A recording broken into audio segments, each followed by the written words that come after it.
This is Diana Sullivan in Austin, Texas. Today I'm going to talk about how to dye wool with Kool-Aid. I'm not any kind of dyeing expert because dyeing was not my favorite thing. It was this activity that got in the way of starting to knit. However, I really enjoy dyeing with Kool-Aid. For starters, Kool-Aid's edible, so there's nothing poisonous about Kool-Aid, and it doesn't have a nasty odor. It actually smells like fruit, and the things I knit, if I don't rinse them well, are going to smell like fruit also. I can do it indoors, and I can do it in my spaghetti pot, because this is not a toxic product like most dyes. Also, I can get some very pretty colors that I can't get in the stores. I wanted to talk about the supplies you need.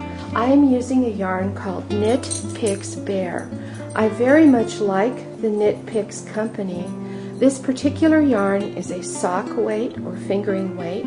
It's 3/4 pure new wool and 1/4 nylon, which means that the heels and toes wear very well.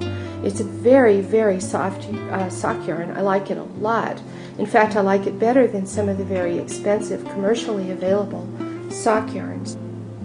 This is one 100-gram skein, and it will make a pair of adult socks. This is just my porcelain spaghetti pot. It's got a white porcelain interior. It's just a big heavy pot and holds plenty of water for simmering the yarn. To do this, you're going to need some unsweetened Kool-Aid, and today I'm going to use the Ice Blue Raspberry Lemonade flavor, because it makes the most beautiful light blue aqua color. I love to dye with that color, and I've made lots and lots of socks that were ice blue raspberry lemonade colored. I've got some other packages that happen to be in my pantry. I never make Kool-Aid to drink because the kids are grown up and I don't think of it, but I have these packets of Kool-Aid that I keep on hand to dye with. I've got lemon lime, makes a really nice green. The orange is beautiful. I've got the cherry and the pink lemonade here. I have never achieved a really nice purple or lavender. If anybody has a recipe, please email me. I also have had super good luck with the lemon flavor. Now, to get a good intense color, I like to use 3 to 5 packets. I'm going to use 4 packets of the blue raspberry lemonade today. I'm going to tie-dye the yarn today, so I'm going to start by opening this package. Now, there's an important reason to use real wool. Real wool will take the dye much, much better than synthetic yarn. In fact, in some colors you won't be able to dye synthetic yarn at all. So this is in a hank, and a hank is exactly what I need for dyeing. And I like to tie-dye this blue. It reminds me of a pretty sky with little tiny bits of clouds floating around. I have some acrylic leftover yarn that's white that I'm using to tie-dye for a reason. This acrylic yarn is not going to take the dye as much as the wool, and that's not essential for the tie-dyeing process. What's going to keep the dye off the wool in these tied areas is actually the fact that it's all tied up tight. But it will illustrate how synthetics don't really take the color. And I tie this fairly tightly. I think I'll go around twice. And just pull it tight and put an overhand knot in it and another overhand knot, just like that.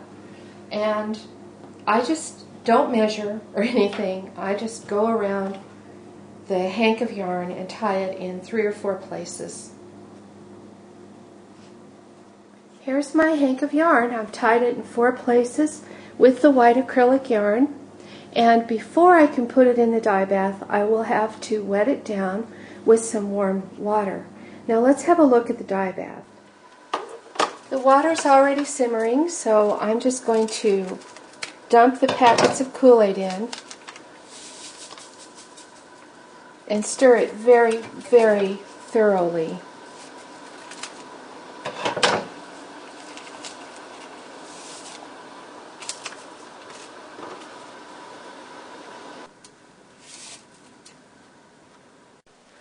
A logical question would be, whether I measured the water.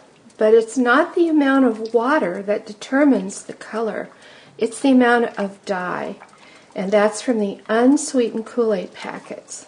You don't want to use Kool-Aid with sugar or Jell-O because you just want there to be a lot of dye and not a lot of other ingredients.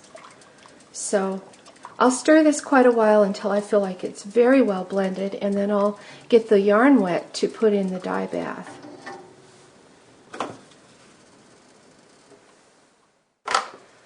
In order for the dye to take evenly, I want to wet my yarn thoroughly with warm water, and I squeeze it as I wet it so that the water gets all the way through the wool. The wool has a little bit of natural oil in it, so it tends to repel the water a little bit. So I work at this a little while. I'm using warm water because I want to avoid shocking the wool. This wool has been treated so that it will be machine washable, but you can shock it and create a problem for yourself with it beginning to felt. Even treated wool will eventually felt, and I'm not planning to do a felted type project with this. I've spent a couple of minutes now rinsing this and working the warm water through it, and now I'm going to just wring it out a little bit so that it's not soaking wet when I immerse it in the Kool-Aid mixture.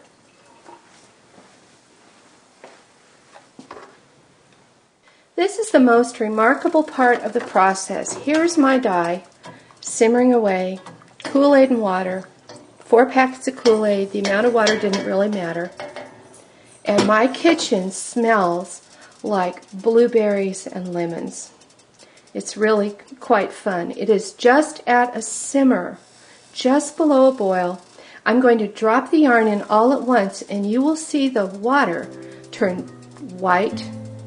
It'll look white, not so much clear, and the yarn will almost instantly be blue.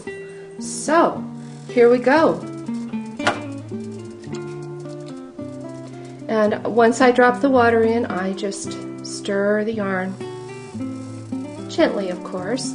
Whatever tangles I create, I get to untangle later on when I wind this into balls so that I can knit with it. Look how white the water is becoming, and look how blue the yarn is becoming.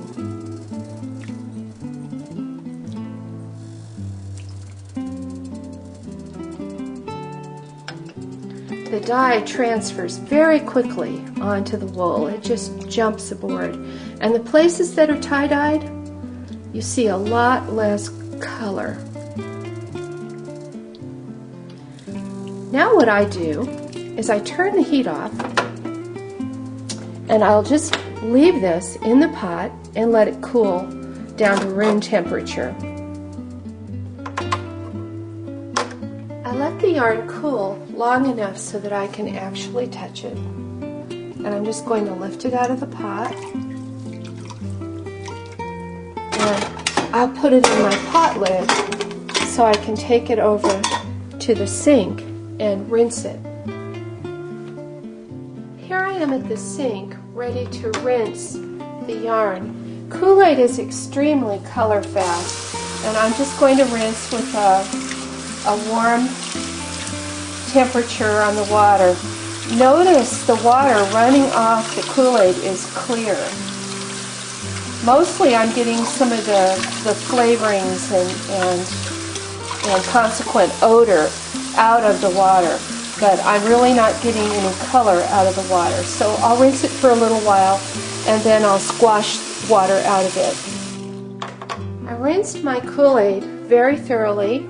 I squeezed as much water as possible out of the Kool-Aid, and now I've just looped it over a plastic hanger. I found that they stay on a little better if I pull the back of the loop through the front of the loop. And then I'm just going to hang this outdoors to dry, and then my yarn will be ready to rewind and knit with.